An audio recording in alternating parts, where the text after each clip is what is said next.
आई सिंध मुंहिंजी मां ॾिनो सॾु अवामी न्यूज़ आई सिंध मुंहिंजी मां।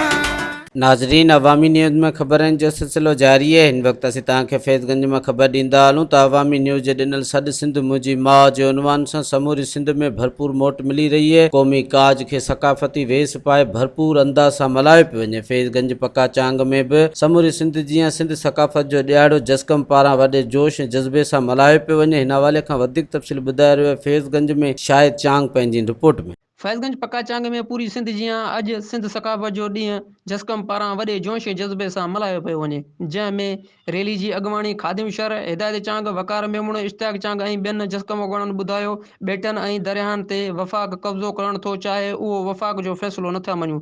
जिते सियासी समाजी अॻुवाणनि रैली खे ख़िताब कयो ऐं वॾे जोश ऐं जज़्बे सां सिंध अमड़ जा नारा पिणु लॻाया विया। सीनियर कैमरामैन राशिद चांग सां गॾु शाहिद चांग, अवामी न्यूज़, फैज़गंज। मज़ीद खबरों और तफसीलात के लिए विजिट करें हमारी वेबसाइट www.awamiNewsHD.com।